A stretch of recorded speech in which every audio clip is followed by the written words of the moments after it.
I love movies.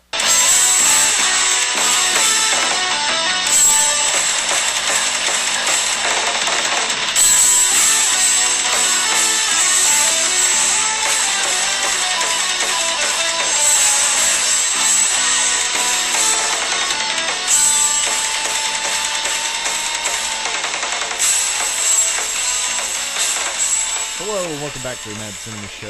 I'm Scott G. And I'm Phil D. You know what, Phil? Today is a very special episode. You know why? Because it's your birthday. It's my birthday!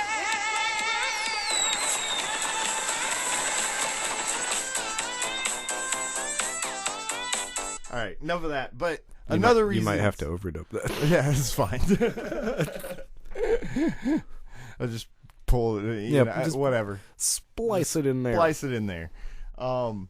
But another reason it's very special is I feel like this is the first episode where I'm not going to flub the actors or the character names. Because we are talking about my absolute favorite movie of all time, Ghostbusters. I'm super excited about this one. Yeah, dude, you wore a Ghostbusters shirt and everything. I mean, I'm like, dude, he wore a Ghostbusters tattoo, too. That's right, 2 of them. Yeah, and I got my Tobin Spirit Guide right here in case we need to look up some spirits, some ghosts. Dude, I for real, like if you're coming to this particular episode expecting any kind of like unbiased criticism, you've come to the wrong place. I'm pretty much just going to be sucking Ghostbusters dick for like an hour. And I'm going to love every inch of it. That's right. So anyway, so you hadn't actually seen this movie in a while. In years. Yeah. Honestly, I could easily say it's been 10 years or so. Oh, okay. Since I've sat down and watched this movie. So I've seen little clips of it. But, yeah. You know. Yeah. But not like, it's not like you haven't seen this since you were a kid. You saw it in like as an adult. At least as a teenager or so. Because that was least. Yeah, because this is definitely... Like, even though it's primarily embraced by younger kids, especially when it came out, and I obviously, like, as a kid, this was instantly... I've loved this movie. I've loved this entire franchise the first time since I was 5, yeah. guys, and I didn't even have a complete copy of it. My very first VHS copy of this movie was filmed off of HBO, you know, and it had, like, the first, like, what would you say, like, 15, 20 minutes? Like completely cut out of it. It started right when Dana Barrett's right when Peter Venkman gets into Dana Barrett's apartment. Yep. Piano. Yeah, the piano scene. And then it just kind of went from there.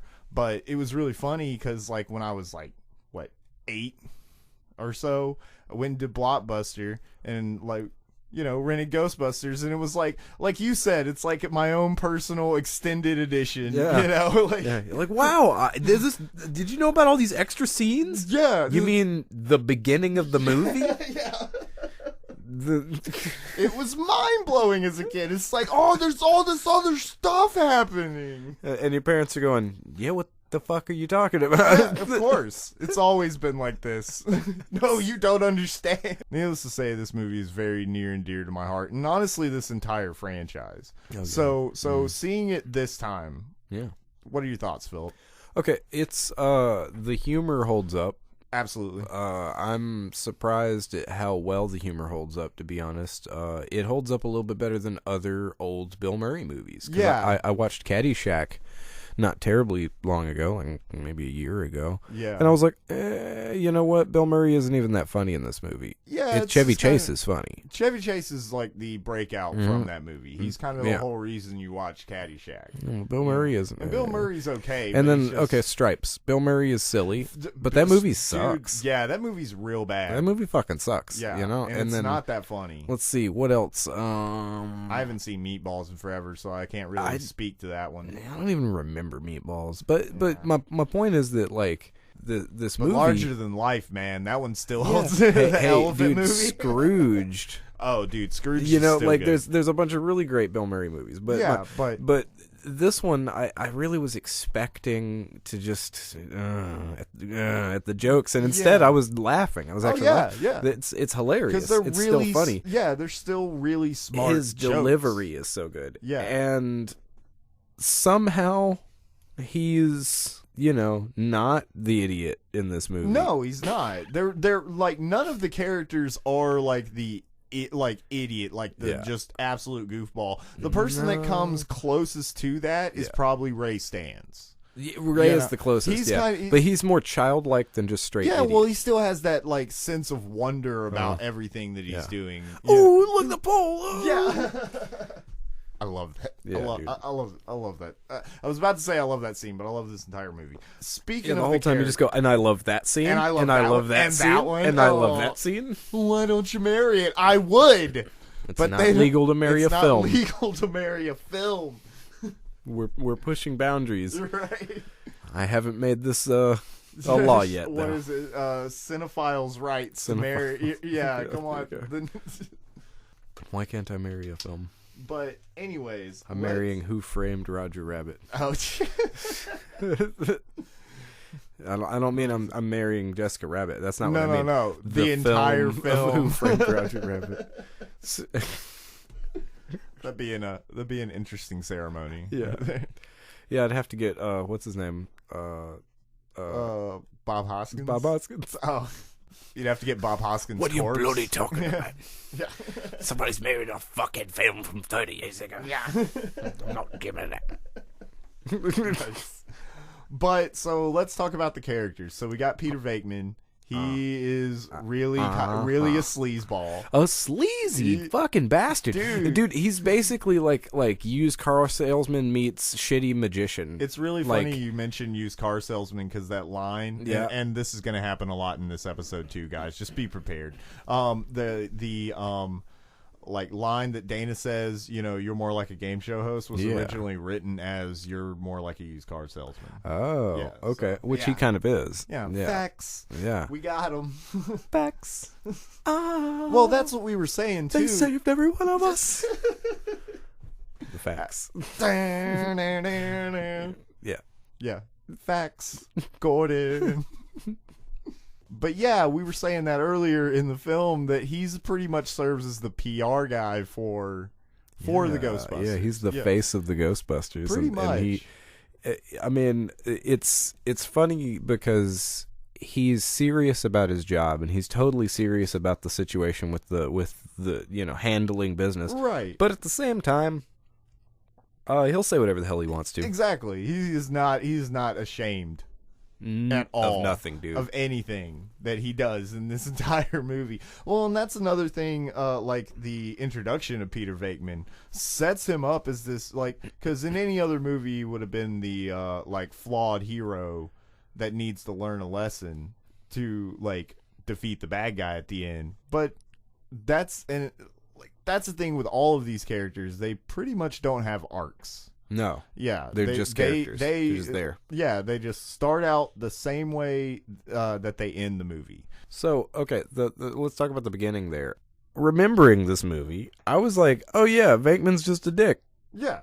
And what you said, though, and I guess I never really thought about what he was actually doing, makes a lot of sense, is that he is actually just proving himself right. Yeah, absolutely. So, explain that.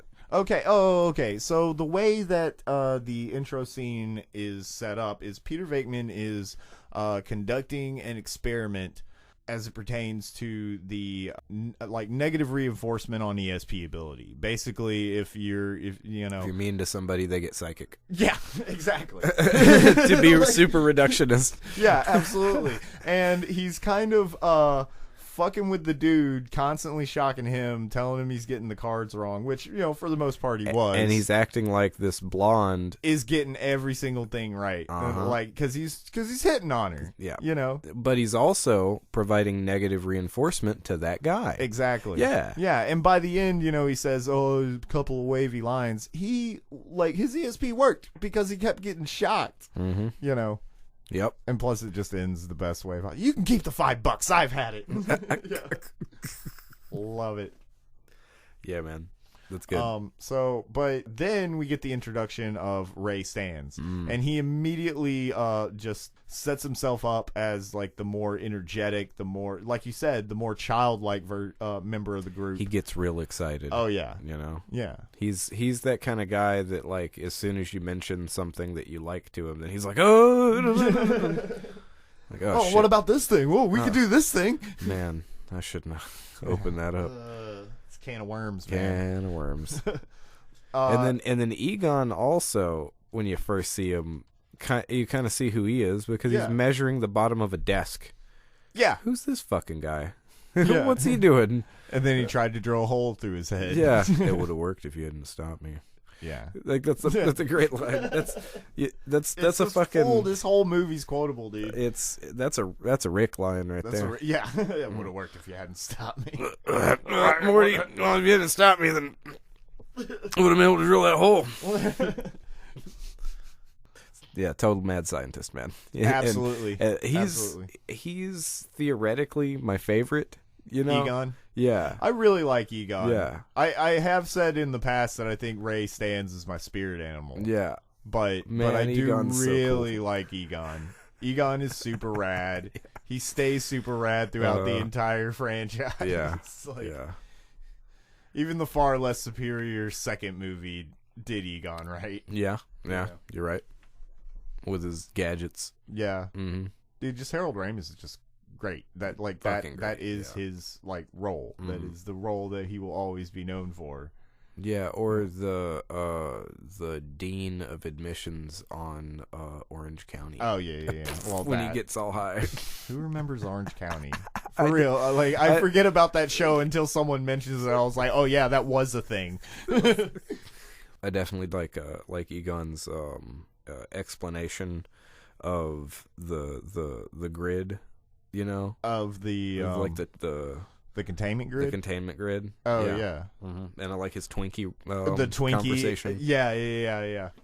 Well, that's another thing. Is like, did you notice that Egon is always snacking? Mm-hmm. Like he's always got some kind of like candy or like cake or some shit. He's a hungry boy. Yeah, man. He's got to keep that brain going. Mm-hmm. Which it's funny that they didn't have him eating. And he also always has sugar. You're right, because he's trying to eat like. Make his brain go pop. Yeah. I'm surprised they didn't have him eat Stay Puft marshmallows. Yeah. Well, I mean, is that a little too obvious? Well, I like the way they do the whole Chekhov's gun thing with the Stay Puft, because first you see a bag of Stay Puft Marshmallow Man, of Stay Puft Marshmallow Man, a whole bag of Marshmallow Man. No, Stay Puft Marshmallows. On the counter in Dana's apartment when the eggs are. Why can't you get a Marshmallow Man? Like an actual. You know exactly what I'm saying. You don't have to fucking question the words that came out of my mouth. I said a Marshmallow Man. You understand what the fuck I'm saying? Don't you question that shit. Don't you question that. Shit, dude. Okay, I got aggressive about it. Sorry, man. That's right. I don't know. It's like, I got a question for you. I'm gonna have to break away from this whole thing since we got to this Marshmallow Man situation. I mean, let's tangent all the way. Let's here's go a question. Down this rabbit hole. Here's a question for everybody. Like a fucking luge. Yeah, real quick. Right into craziness. So it's a new segment on our show. Welcome to Crazy Town. Welcome to Crazy Town. So here's a dumbass question. So if you have a gingerbread man that lives in a gingerbread house, then is the house made of flesh, or is his flesh made of house?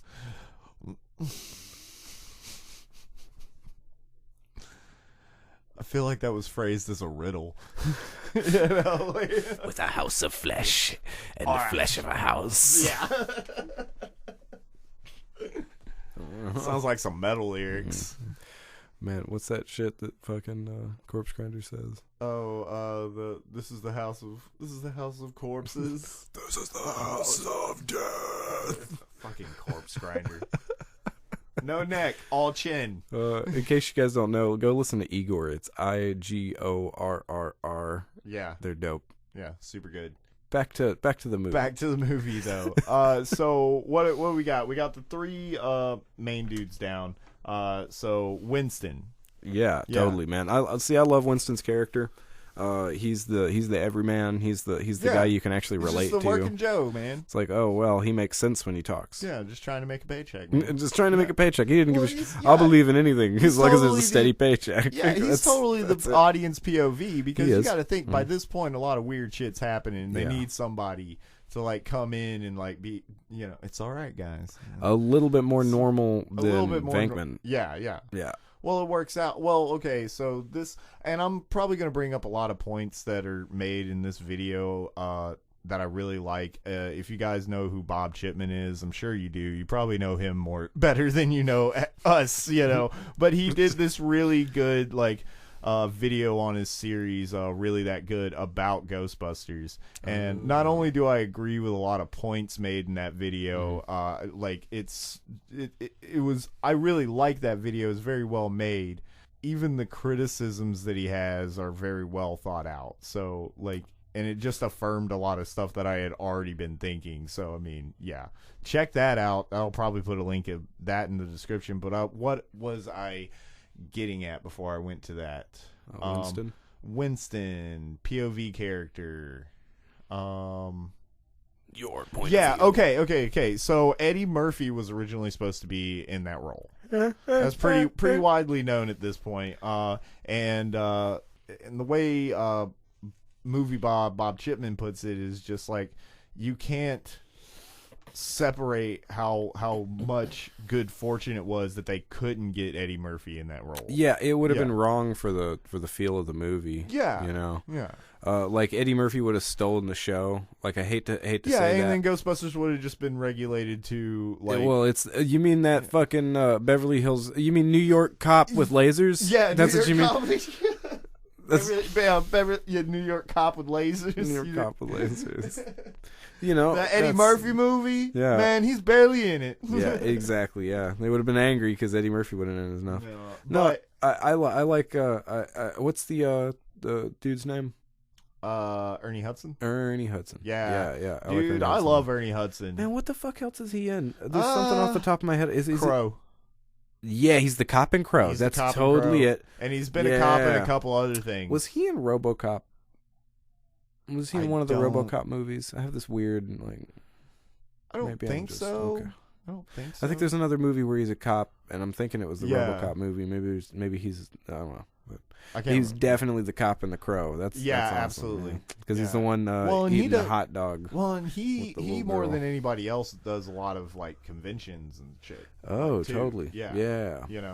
We'll see him at like Comic-Con. Well, yeah, because like the other three aren't going to do fucking conventions. Yeah. like Harold Bill Murray Ramis doesn't give a shit. I was going to say, yeah. Murray and Aykroyd are both in their own world. And Aykroyd's man. I love Dan Aykroyd, and I love this movie. But he made the Bassomatic. He is a crazy person. Crazy man. He's a crazy person that fully believes in a lot of the shit that he's talking about as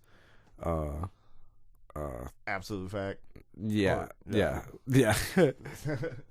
I was gonna say as Ray. Oh, as Ray. Oh, yeah. Well, he believes he is Ray. That's an extrapolation of a certain point of his personality. That's a writer insert there. Yeah, he's like, well, what if it's all this? Well, didn't you tell me he wrote the original? He wrote the original script. So talk about this original script, because this sounds fucking awesome. Okay, so overview premise. So originally, Ghostbusters was going to be Dan Aykroyd and John Belushi. Okay, and they, instead of the Ghostbusters, it being like kind of a going into business kind of scenario to a degree, the Ghostbusters will have already been established, and they will be, in the future, there'll be Ghostbusters everywhere. It's just a nationwide, worldwide franchise.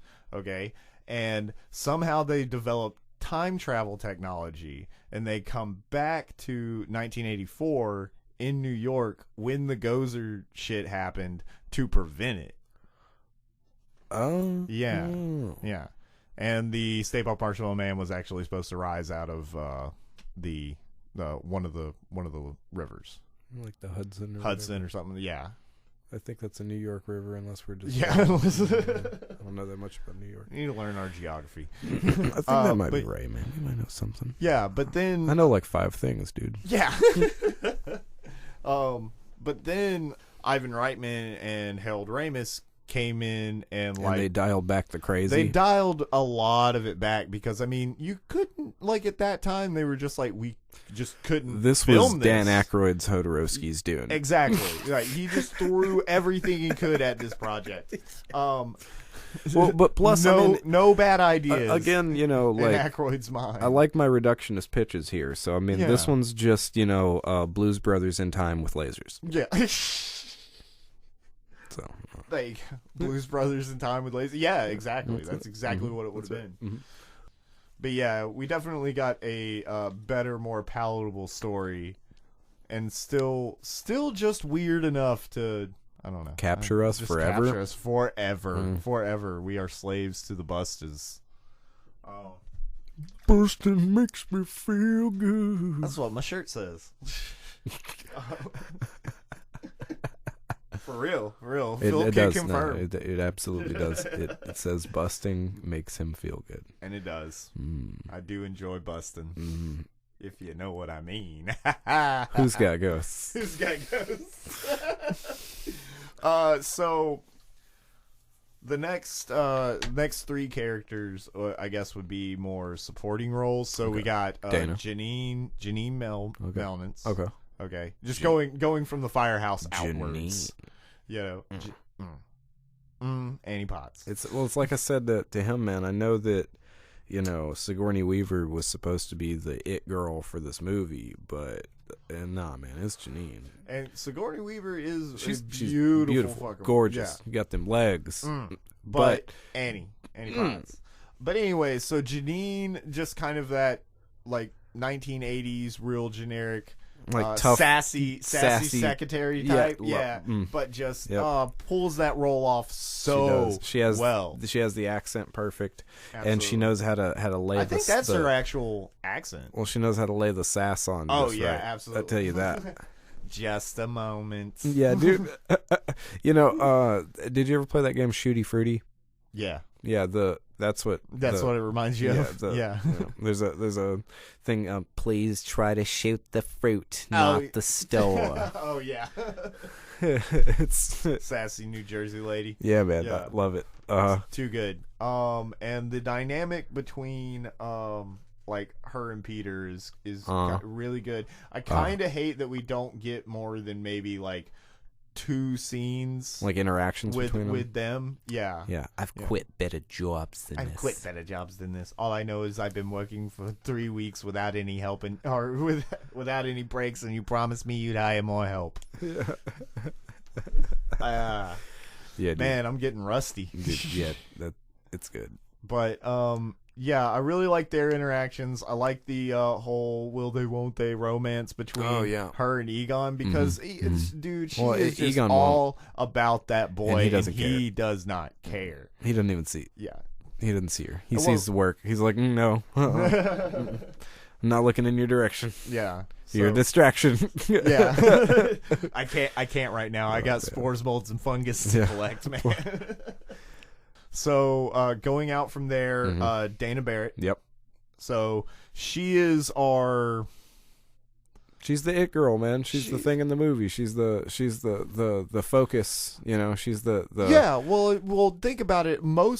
Pretty much all of the stakes are hers. All of them. All of you're the right. stakes are hers. Yeah. You know, to some degree towards the end of the movie, kind of the stakes becomes kind of everything. Yeah, the stakes become everything, but she is the one that we're supposed to identify with and sympathize with. Yeah, and she's also, you know, done in a really cool way, because like you said, you know, when Peter comes to her apartment, you know, she immediately sees through his bullshit. Oh yeah, immediately. Not even even before that, dude. Like the moment she meets him, hitting mics. Don't hit mics. The moment she meets him, she sees through his shit. Yep. Starts giving him that glare, like, oh yeah. Yeah. Hey, you know why? Because Peter's used to these co-eds. This ain't. He no can walk co-ed. all over. Hey, look, you know, I'm a doctor. I'm a doctor. I'm a science. Back off, man. I'm a scientist. I'm a doctor too. But now he's not dealing with imagine with Steve these Brule girls. as a Ghostbuster. What's that? Imagine Steve Brule as a Ghostbuster. Oh my god, that would be fucking great. Oh man. Yeah, but he's not dealing with these college chicks that he can walk all over. Exactly. Now he's dealing with a woman. Yeah. Yeah. And she is classy, dude. Mm-hmm. Let me put this on record. Ladies, there is nothing sexier on you than class. Period. And you got a lot of really good examples out there. You just got to look for them. Dana Barrett is one of them. But yeah, man, yeah. it's so funny. Sigourney Weaver plays her so totally, well. because she does that banter. That's what I was about to. Yeah, man, that back and forth between the two of them. They, you know, and she gives him these little looks like, oh yeah, just keep talking yourself into a fucking hole. Yeah. All right. Yeah. Whatever, man. Absolutely. Well, I saw a demon, so. So. You gonna do something about that?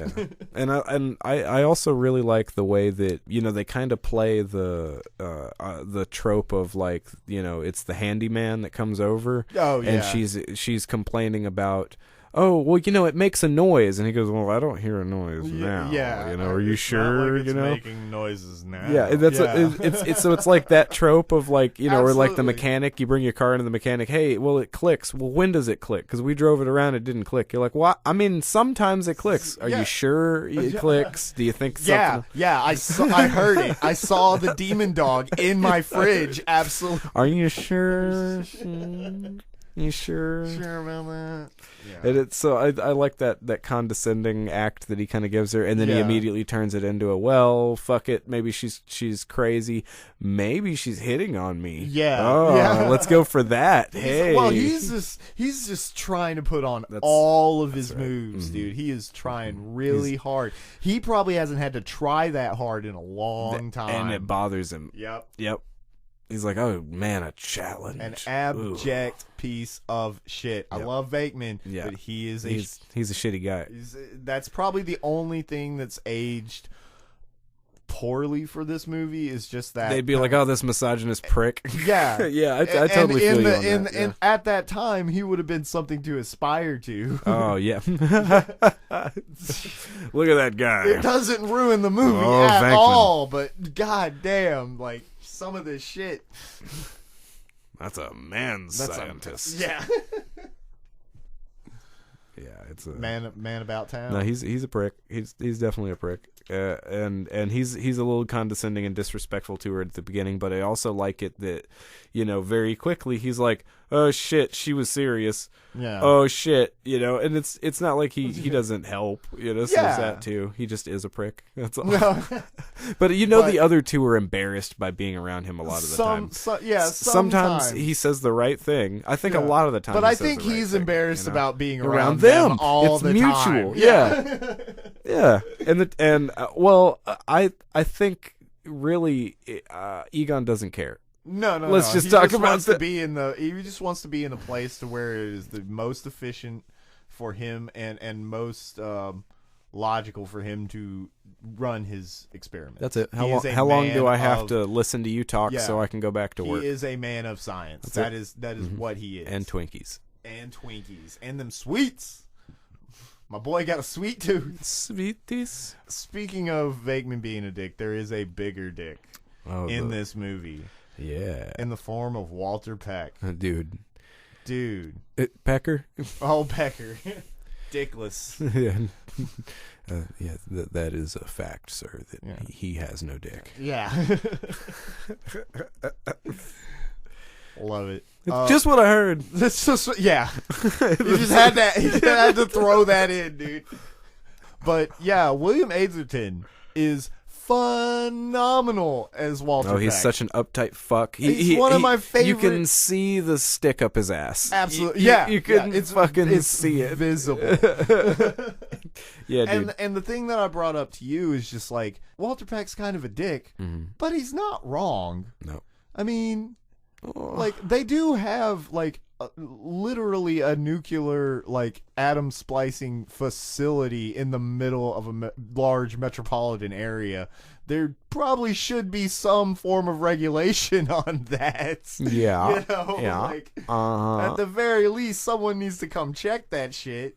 Yeah, but he's also a dick. Well, he's also a prick. Not just he's also that he's being that like you remember the episode of Futurama when Hermes goes to the bureaucrat headquarters, and it has like the tube system and everything, but there's that one like jerk that just you gotta do it right, you gotta do it like that's him. So he's got that like you gotta do the paperwork right. It's like it reminds me of like a health inspector. Yeah, you know what I mean, like that kind of thing. You know, like I'm gonna get out the white glove and rub in every surface and wait till I find dirty something. Yeah, it's that kind of person. Yeah, it's just a stickler. And nobody likes a stickler. Nobody likes a stickler. Yeah. But he's not wrong. No, he's not wrong. And that's the problem, is he can hide behind being right. Well, it just makes him a layered character, dude. Yeah. As little screen time, or as little as these characters change, they are well-rounded characters. It's just all the development happened off screen before this story started. Okay. You know what I mean? Like, and they hint to it, like when they mention, you know, they mortgaged Ray's house to get the money to start the business. Okay. Everybody's mortgaging 3 times. There, you know, like, and they pepper in their like the stuff that happened before, kind of like just in dialogue. Oh yeah, you know? So what's Rick Moranis's Louis Tully? Is that the name of the demon? No, that's the name of that's the guy. That's actual name. Okay. Vince Gortho. Yeah, is the keymaster. Vince Gortho. Yeah. What? So I was saying this before. So let's get into Rick Moranis. Yeah, because dude. It's just so good. Just he's so Rick good. Moranis. Yeah, he is. I mean, let's go ahead and lay it down. The 2 Rick Moranis movies are Ghostbusters and Honey, I Shrunk the Kids. Absolutely. I'm not even 100% sure there are other films with him in it. Yeah. I'm not. I'm really not. No, that's it. Those are just those movies. Up the Kid. Yeah. Yeah. I mean, it's a sequel, but that's it. It counts. That's all we got. Yeah, that's it. Isn't it like Honey, I Shrunk Us too? Honey, I Shrunk Us. Honey. That one wasn't good. I choose not to. Honey, I Shrunk the Universe. We shrunk ourselves. Oh, Honey, I Shrunk the Universe. Would we know? Well, yeah. No. Oh man. Yeah. Yeah. Oh man, this is. I'm gonna say no.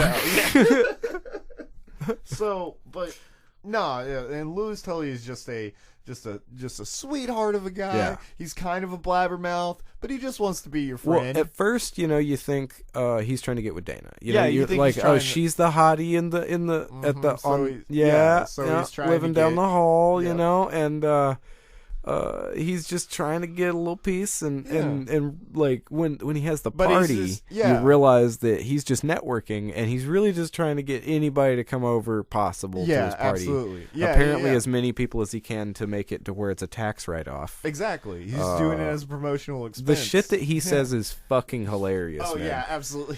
It's just a rattle of information that most of it has no bearing on the situation. Just talking, dude. And he just constantly. That's what I'm saying. He's a blabbermouth. I don't even understand how people can talk like that. He like, just goes. Like he just and I know those people. Oh man. But he also, locks himself out of his apartment every time. Every time he exits that apartment, that door is locked. He gets the same look every time, like, oh, jeez. It's a gag that never gets old. Yeah. Absolutely. Fuck, man. When he locks himself out while he's got the party going. And he's banging on the door. Let me in. Like, oh, that's the last time he does it. Yeah, that's the last time. Because after that, he doesn't have an apartment. Well, really. yeah. He doesn't have a door to get locked out of. Really, that goes away. They took the gag. Yeah. Damn. Which is at that point when he becomes Vince Gortho. Yeah. Which is, dude. Okay, so I was saying this before. So for a long time, I thought the reason that possessed Louis Tully. Vince Gortho, the Keymaster, acts so goofy and just so like just like a derp, man. That's what he is. He's a fucking derp. But it like, why does he act like that? Is the like goofy kind of whimsical personality of Louis Tully affecting the possession? No, it's just because Vince Clortho's already pretty derpy. Like, think about when you first see him. It's in a comedy setting. I mean, this whole movie's a comedy setting, but it's not like when Zool possesses Dana, which is fucking terrifying. Yeah, God, I had nightmares on. Yeah, like, but with Glortho, man. There's that. He just throws the coats on top of his head, and he gets that look like a dog, like shakes it off, and then he slams through the door. Kind of looks confused, just kind of looking around like, hey, what's? There's a lot more people here than I thought. Smashes through the like apartment into the lobby or the hallway. Kind of looks confused, like, huh, where's he going? Like, am I reading too much into this? I don't think so. No, I don't think so either. And I mean, well, because think about Dana and Zool, right? The only thing that might be part of Zool that is Dana is like just her like sexuality, but again, that's more just like, oh, she's a female, Well, she's the seductress, exactly. So she's supposed to play that up. She has that like right, but that's not really inherently a trait of Dana's. Dana. No, no. It's just female nature. So that's kind of what they were going for. But then if you think of man, what's his name? Louis Tully, Vince Clortho. Vince. Yeah. Why is it Vince? That's so weird to me. Know, man. Vince. Because that was the name they came up with. Well, Vince there. Vince. Vince fucking Vincey boy. He's a little touched. Yeah, he's a little silly. He's a little simple. He's a little. I mean, he's the key master. He's only there to fuck. Yeah, that's it. And he doesn't have any other bit of thought. Yeah. And I just there's no point in. I don't even think he knew what he was supposed to do. Yeah, because I mean, Zool definitely she had to take charge. All I need is your dick. That's it. Yep. She did. That's why she was getting it from Venkman, or trying to. In that great scene at the end when they're on the altar. Oh yeah, and like that goofy grin. Yeah, on fucking Tully's face or on Vince's face. Holy shit, man! My favorite is when they're doing all the tests on Vincent. They're like, that's my whole. Oh yeah. When he's like rubbing the pizza on his face. And he's real quick with the responses. He's completely fine with telling them every bit of everything. It doesn't. Yeah. He didn't care. Doesn't matter. He didn't care at all. Yeah. And that's exactly that stark difference between him and Zool. Yeah. Because Zool would have been trying to tear everything apart. Yeah. Yeah. And he's like, yeah, whatever. This is what's going on. Oh, yeah. Cool. We're doing this now. I gotta go fuck somebody. That's about it. Hey, what's that? Ooh, that looks fun. What's that episode of Big Mouth? I'm gonna do sex on a lady. Oh yeah. Oh my god, that's so fucking bad. My favorite fucking episode. Oh my god, it's so terrible. It's so bad. Yeah. So that covers that pretty much covers all the characters. Yeah, pretty much. Like all the main players. Mm-hmm. So is there any particular ghost that stands out to you? The librarian. Absolutely. Yeah. Absolutely. Well, I mean, all of these ghosts stand out. I was just like, would you consider her would you consider her your top pick for ghosts in this movie? Yeah. Mm-hmm. Yeah, the way she changes, that whole thing, I've always loved that. Yeah, absolutely. Yeah. Looking at it this time, I do feel like I've had, a different image in my head than what she actually looked like. Oh, yeah. But that's just because it's older practical effects. Right, absolutely. But it doesn't look bad, it just, you can tell it's dated. Yeah. But I still like that scene. So well. Well put together. Well, and that's the thing too, is like the special effects in this movie. hold up so pretty well. They now, still That's look what I'm good. getting at. Yeah. Well, like all the painted scenes, you know. Oh yeah, like watching the matte it on painting, like of like New York and like yes, yeah. Anytime the building is shown and they have the additions to whatever this building. I think watching it on Blu-ray, if you know what you're looking for, you can definitely tell. But it still looks really. It still looks great. It still looks good. I mean, it's obviously stylized. Well, it's like it's like. Do you remember how 80s sitcoms occasionally would have like the here's the town at the beginning, and sometimes it was like a painting, but a lot of those would look shitty. You'd be like, oh yeah.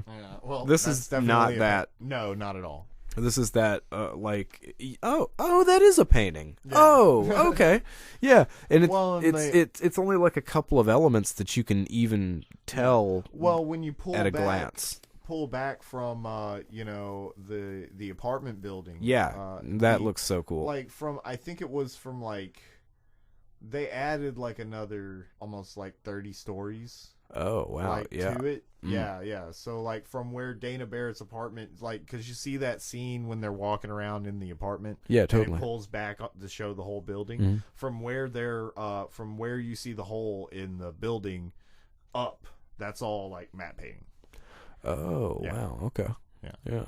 So, well, it looks interesting. Great. Yeah. Fun facts. Yeah, and that's when they actually had to paint on the film, right? Or did they do the layer thing? I think they did the layer thing. Okay. I think it's mostly Don't quote me on that. Yeah, but I don't know how it worked at that point. Exactly.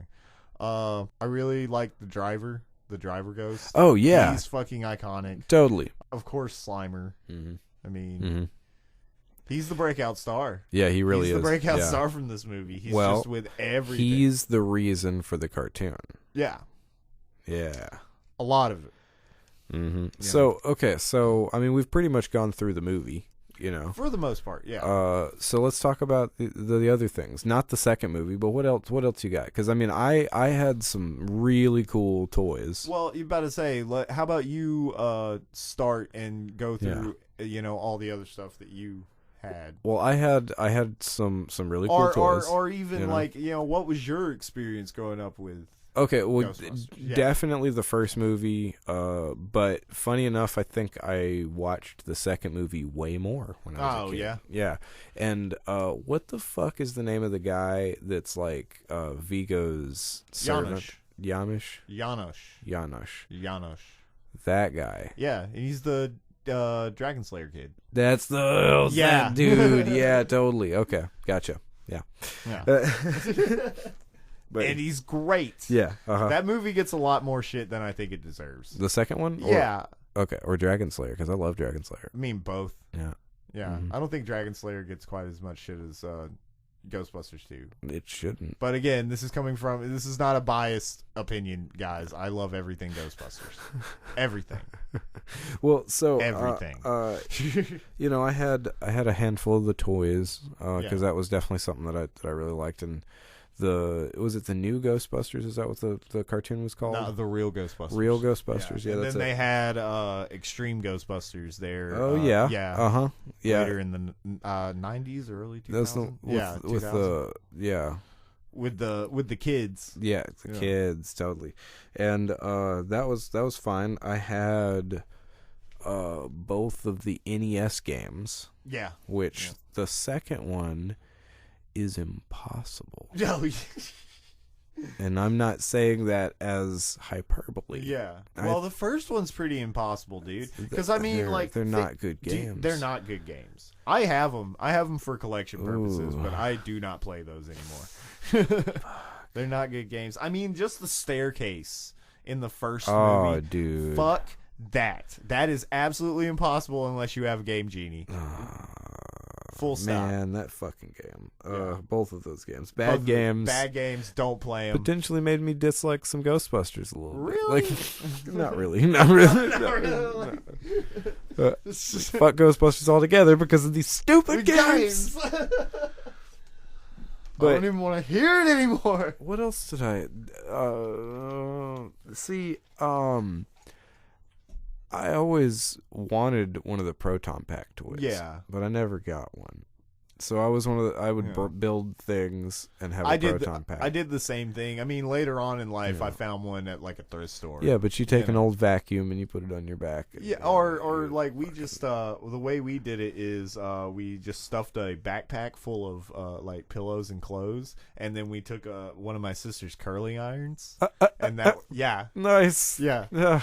And I just play Ghostbusters. That's how we got burned. That is absolutely how I got burned, because I did get burned one time going and grabbing my sister's curling iron, and it was plugged in, and I just grabbed it. I need to be a Ghostbuster. I was just gonna be a Ghostbuster. Yeah. He wasn't afraid of no ghosts. Nah, but I was afraid of curling irons.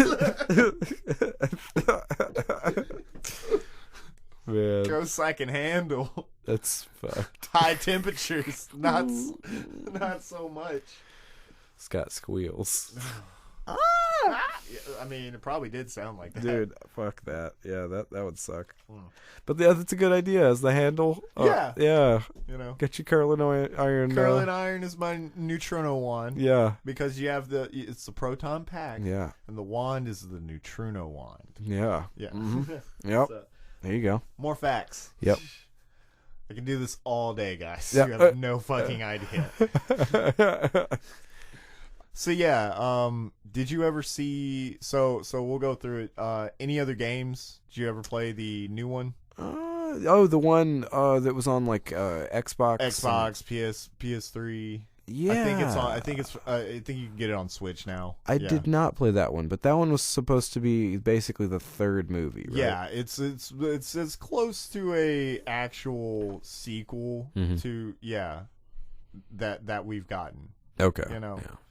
And I like it. I think it works better as a game than it would have a movie. Okay, yeah, because you're the new recruit. Yeah. Okay, so that's cool. Yeah. So what do you think about this this new film, this Lady Busters? Well, okay, so here's the thing. So we did talk about this when it first came out, and I was happy with it. Yeah. For the most part, I thought I was. So let me just put this out, guys. I love the original Ghostbusters so much that when I make like top movie lists, I don't even put it on the list because it is in a category all of its own, and it wouldn't be fair to any other movie. Yeah, I know what you mean. You know, it's not even considered. It's already got its spot. It's gonna be there it's gonna be shiny and glorious on its pedestal. I will always love this. It's there. Okay, so the remake. Yeah, it's like Highlander reboot, for me. I understand. Yeah. I don't talk about Highlander because there can only be one, man, and it's the one. Yeah. Okay, so but the remake, reboot, whatever you Lady Busters, whatever you want to call it, I thought it was fine. Okay. I thought I don't like Paul Feig movies. So some of the humor was kind of like, but there were some funny parts. Yeah. Recently rewatching it, I'm a little less hype for it. Okay. Because I saw it twice in theaters. And I have to say that the jokes by that point had kind of worn down. Okay. You know, so when I watched it again, like, because I bought it, of course, it's Ghostbusters. And like watched it at home. Almost none of it was funny. And I figured out why I like it is mainly because it actually shows the progression of the proton pack. Oh yeah, you told me that. You'll see like it actually shows progressing the technology to some degree. You know, so I like that aspect of it. Kate McKenna and Leslie Jones. Leslie Jones are absolutely the standouts. Kristen Wiig does a good job for what she, for what she has to do, but you can kind of tell she's checked out. And I usually don't like Melissa McCarthy. And I haven't seen a single film where Melissa McCarthy's in that I think is funny. So I just simply don't like Paul Feig movies. So yeah. So it was really less. It was really. It's really did less. Did he make movie. Bridesmaids? Yeah. And Spy. It's funny because I don't know any others because I don't give a fuck. I didn't know that that's what he made, but I was just gonna take a wild guess.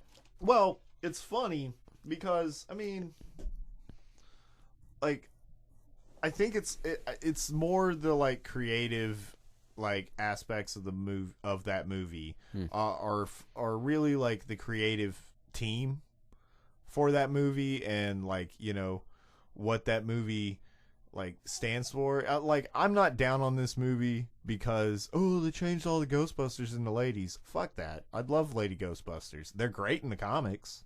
You know, they're really good in the comics. Yeah. You know, it's just the movie's flawed because Paul Feig didn't know Ghostbusters. Yeah, you know, and I think that might be a common, you know. And he's even said that. He's just like, by the time I saw Ghostbusters, I was already an adult in film school, and all I saw was funny people with special effects. Oh. You know? He didn't have attachment to it. Yeah, at all. so that, and like he said that, is like, that was probably the biggest problem going into the film, is that I didn't understand that there was even a fan base for this. Oh. Yeah. So I think that's, yeah. Wow, that's crazy. So, fine movie, worth watching if you give a fuck about Ghostbusters. I don't know, man. I think that's what gets me so fucking much about the film industry is like I totally understand why film nerds are film nerds, right? But Jesus Christ, if it's not like these guys that what series are you doing? I'm gonna make the live action version of Thundercats. Well, what'd you do in film school? I mostly studied French and Italian film. Fuck.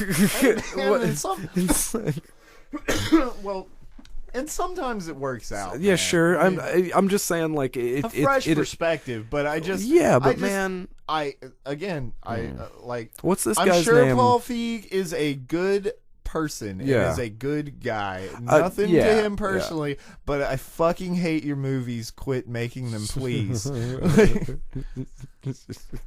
Ghostbusters is your best movie, and it's not because of you. What's the guy's name that did the Godzilla with It's the same. Wait, no. I mean Kong Skull Island. What's that guy's name? Oh, I don't know. You know who I'm talking about though? That director. No. The dude with the big bushy beard. You don't know? Yeah. Look this up for me real quick. I want to keep talking about this, but he's the one that's slated to make the Metal Gear film. I don't know whether that's going on right now or what. I fucking hope so. And I don't know, at this point I kind of don't care who they cast as Snake. I hope it's somebody we don't know, you know. It either needs to be like Christian Bale or somebody that we don't know completely. Jordan Voight Roberts. Yeah, that guy, man. What else has he done? I'm not sure, but anyway. he was talking about like approaching Kong Skull Island as a video game, you know, and talking about like that kind of thing, and that, you know, pushing that, like, oh, here's a mini boss, and then here's like a bigger boss, and like I gotcha.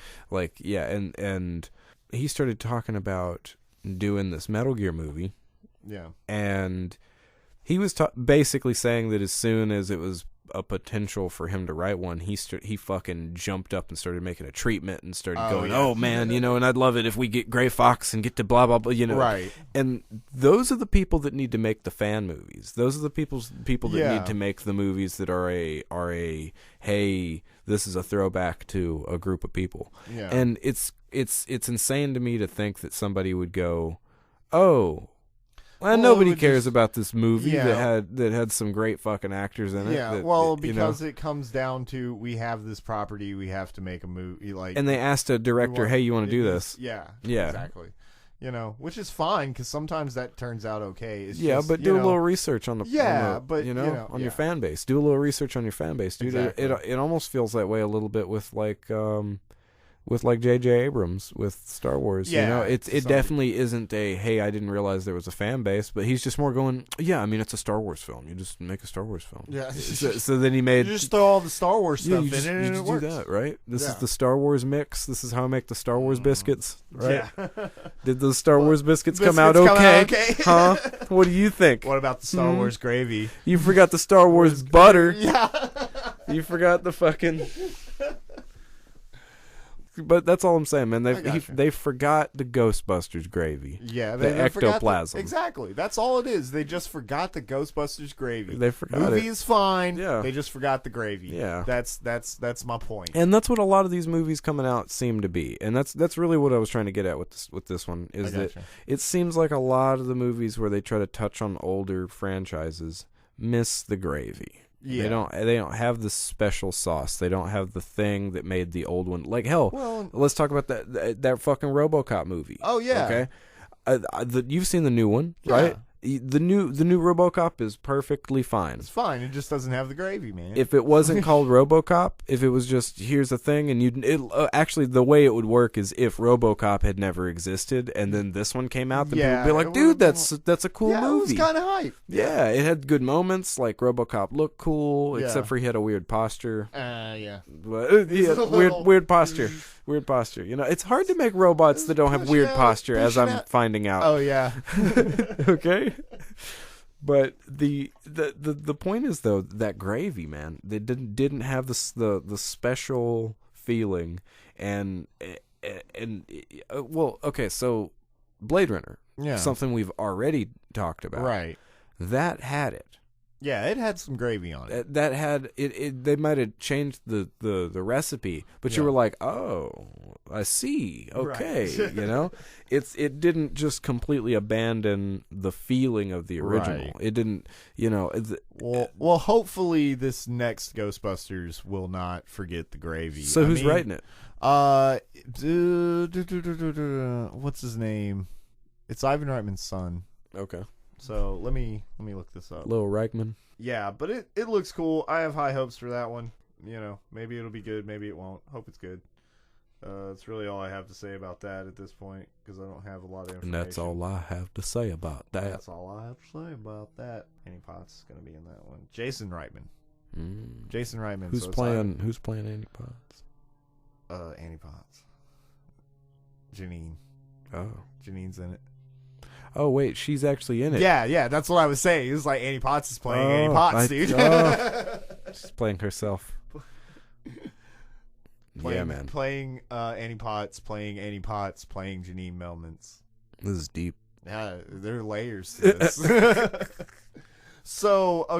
But back to the film. Are there any particular scenes to you that stand out? For real, like what are the most iconic scenes? Well, obviously, like I said, the librarian scene. That's Absolutely. One that every time that one's in my head. Yeah, I mean, we got the Cedric Hotel, the capture of Slimer when they're in the ballroom. That's iconic, just because it's like, they're performing a service, but look at all the collateral damage. The eggs cooking on the counter. Absolutely. That thing, and then the first time when she opens up her fridge, like that's always something that's stuck in my head.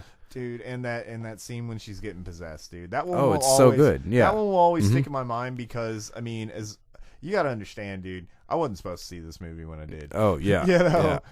Most of this shit scared me. Yep. And that's... You're supposed to be a good little boy. Yeah. Now watch these kinds of movies. What? Fucking dad recorded it for me.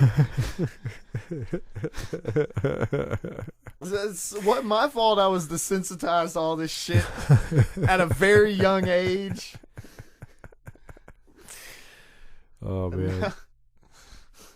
I can't come unless there's robots or lasers. Well, never mind. But anyways. So that scene, the reveal of Stay Puft. Oh, of course. That one's always, for me, less the reveal and more the build up. No, them shooting the gateway. Like, that's more the scene that sticks in my head. When his head pops up and he's yeah. Yeah.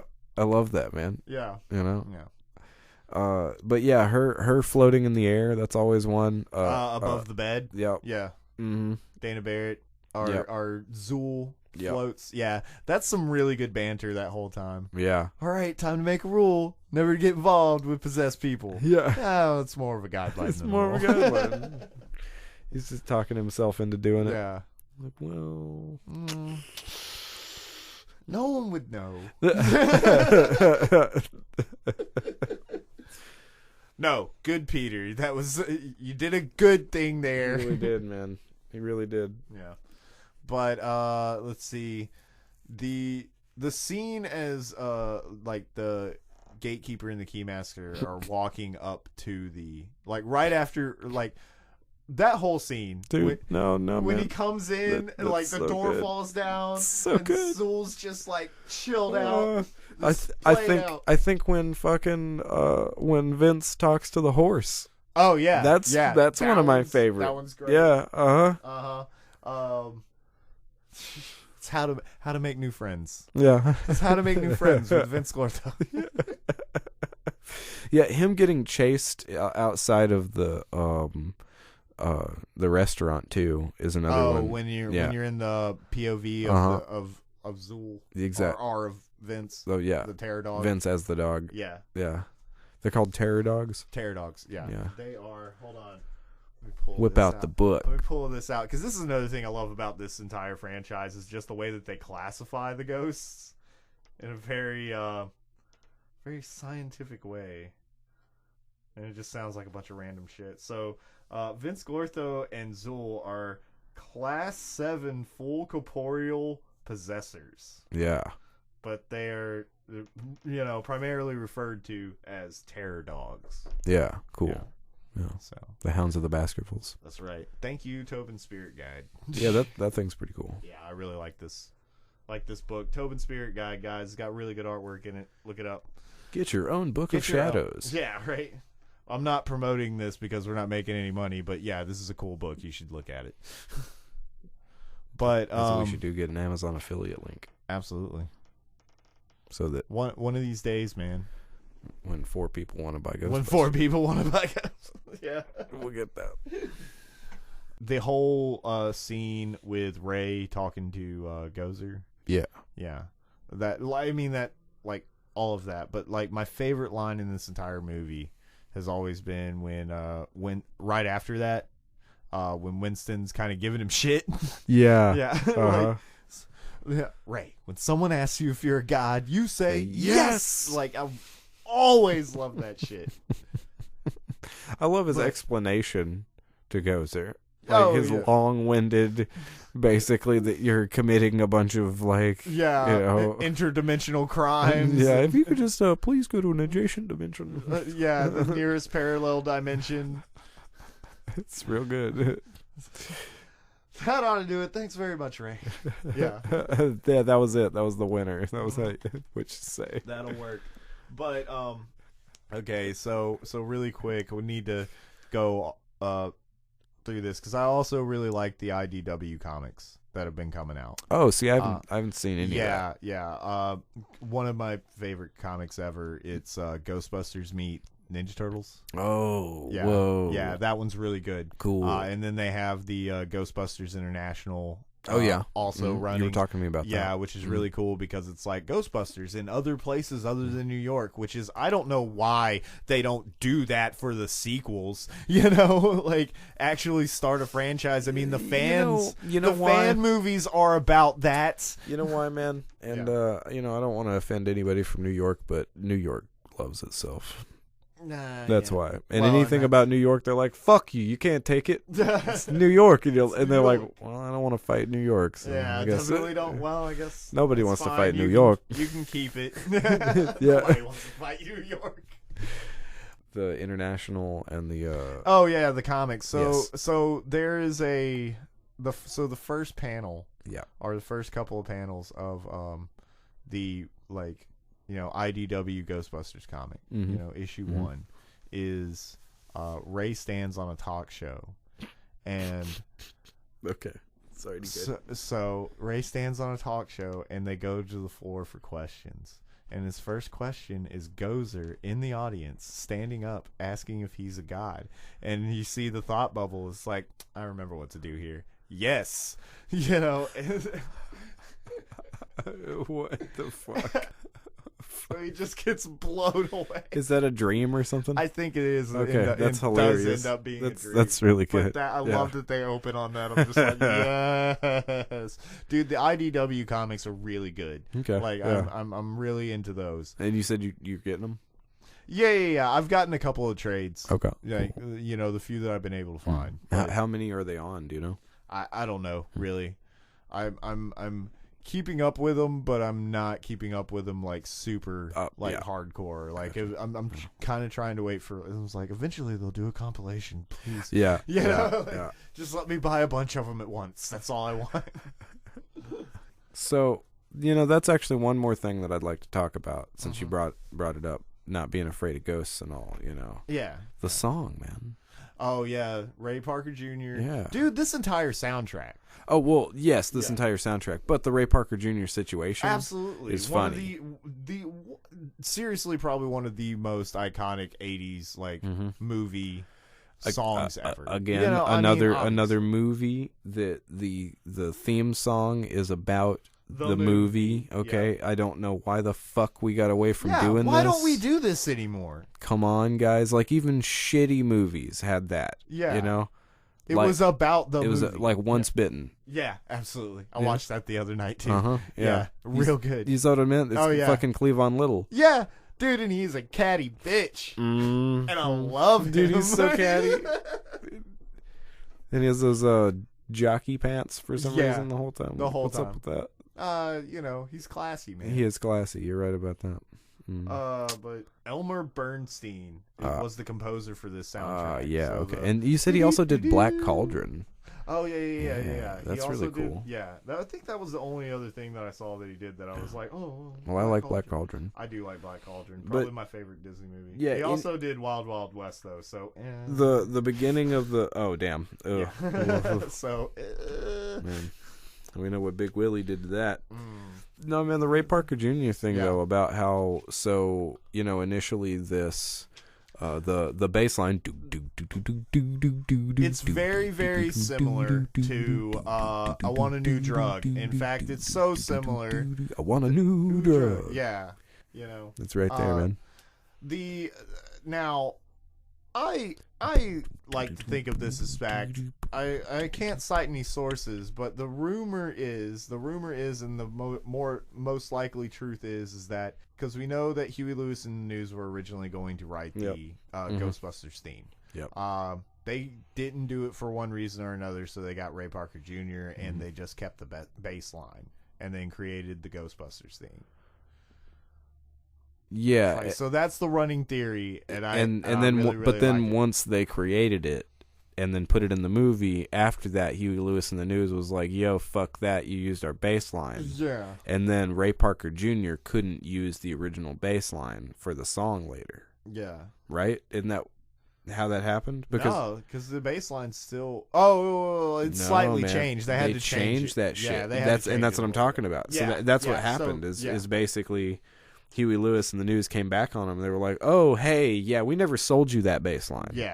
Yeah, you used it illegally. Yeah, you can't use that." They couldn't take it out of the movie because it's printed in the film, right? And they were like, "Well, okay, but Ray Parker Jr. can't use that as that song, right?" Yeah. So they changed it because I saw a live version of him doing it, and I was like, "Why the fuck does this sound?" Oh different? yeah. Because it's like it is the same bass line on like the recording and in the movie, but he just can't use it live. He doesn't can't have the use it live. Rights. Cannot use it live. That's right. Yeah. Okay. Because that recording was that recording. Yeah, you can't retroactively, you know, and especially that this wasn't the time where they basically told you to, you know, burn yourself when you had a copyright strike. Yeah, exactly. You know, I'm sure we're gonna get a copyright strike for me humming the fucking "I Want a New Drunk" bass line. Well, we have already ascended to higher YouTube levels of fame, man. Because I mean, we did get a copyright strike on the channel already, so we're moving up in the world. You got us some copyright. I did with your VMAs. Yeah. By the way, guys, no AMVs. No more AMVs on the channel. No. Can't do it. Can't do it. Not gonna do it. Not gonna do it. No, sir. This was fun watching Ghostbusters again, man. I haven't seen it in such a long time. I wasn't sure whether it was gonna hit me It's an uplifting movie. It's dope. Yep, and it's one of Bill Murray's finest movies. It's really all like everybody's. Yep. Everybody that was involved in this movie just came to play, and they fucking knocked it out of the park. Yeah, man. If you haven't seen Ghostbusters, what the fuck are you doing? What are you doing? What's our new catchphrase, Philip? Shut up and watch the movie. Shut up and watch the movie. I forgot it. Wow, that's funny. I totally forgot it. I thought it was That Shit's the News, but that's the old one. That's the old one. That Shit's the. Well, I mean, we can have both. That Shit's the news. It's not like we're gonna reach a quota on catchphrases. Yeah, you're right. No, we can have as many as we want. That's right. Well, that shit's the news, guys. That shit is the news. Ghostbusters, great. Shut the fuck up and watch the movie. Shut the fuck up and watch the movie. We'll see you guys next week. Conan, Serenity. One of the two. One of the two. If I can get through Firefly this week, maybe Serenity. Then we'll do Serenity. If not, then we'll do Conan. Yeah. Okay. Cool. So be looking for updates on Facebook. So facebook.com/Mad Cinemists. I've started updating that page again. So go and like and subscribe on YouTube at Laser Punch channel. There's a playlist of all of our previous episodes. So check those out. Give them a like. Share them with people that you think might like it. You think that's good enough for call to action? Just like, that's solid. That's pretty solid right there. I am working on trying to get these at least the newer episodes up on Spotify. Oh yeah. So be looking for that. And final thoughts, Philip? Yeah. Bustin' makes me feel good. Bustin' makes us all feel good. We'll see you next time, guys. Later, guys.